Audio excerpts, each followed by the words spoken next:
गांव की अनोखी जोड़ी स्मार्ट शुभम और बेवकूफ उर्वशी। गांव के हरे भरे खेतों और मिट्टी की खुशबू में एक अनोखी जोड़ी रहती थी, शुभम और उर्वशी। शुभम एक सुंदर और बुद्धिमान गाय थी जिसे गांव के सभी लोग सम्मान से देखते थे। दूसरी ओर उर्वशी एक हट्टा कट्टा सांड था, लेकिन उसकी पहचान उसकी मूर्खता से थी। दोनों पति पत्नी की तरह साथ रहते थे, लेकिन उनकी हरकतों से गांव के लोगों को खूब मनोरंजन मिलता था। शुभम की चतुराई और उर्वशी की मूर्खता। गांव में एक दिन बड़ा मेला लगा। गांव के सभी लोग अपने पशुओं के साथ वहां जाने लगे। शुभम समझदार थी, उसने सोचा मैं ज्यादा नहीं घूमूंगी, भीड़ भाड़ में कोई मुसीबत हो सकती है। लेकिन उर्वशी बहुत उत्साहित था। उसने घोषणा कर दी, मैं तो पूरे मेले में घूमकर दिखाऊंगा, सबसे ताकतवर हूं। शुभम ने उसे समझाया, मेले में सावधान रहना, कोई चालाक आदमी तुम्हें मूर्ख बना सकता है। लेकिन उर्वशी अपनी धुन में था।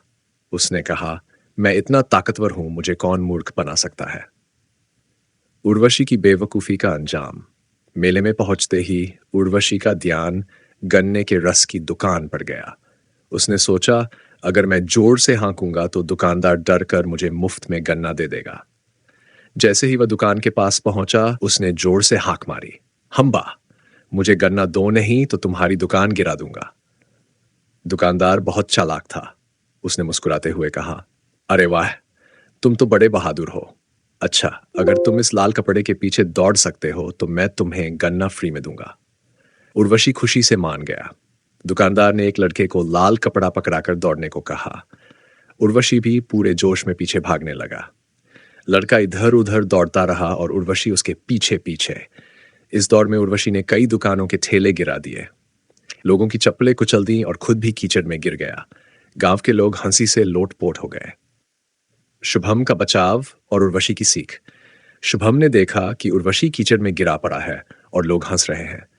उसने धीरे से जाकर उर्वशी से कहा, समझ आया, ताकत से ज्यादा अक्ल की जरूरत होती है। उर्वशी ने लज्जित होकर सिर झुका लिया और धीरे धीरे उठकर बाहर आया। दुकानदार ने उसे 2 गन्ने दिए और कहा, तो बेटा, अब समझ आया कि ताकत से ज्यादा अक्ल जरूरी होती है। उर्वशी बोला, हाँ भैया, अब मैं कभी अपनी ताकत का घमंड नहीं करूंगा। निष्कर्ष। उस दिन के बाद से उर्वशी ने अपनी मूर्खता कम करने की कोशिश की और शुभ की सलाह मानने लगा। गांव के लोग अब भी उनकी जोड़ी देखकर मुस्कुराते, लेकिन अब उर्वशी पहले से थोड़ा समझदार हो गया था। और इस तरह स्मार्ट शुभम और बेवकूफ अब थोड़ा समझदार उर्वशी की कहानी गांव में हंसी मजाक और सीख का एक हिस्सा बन गई।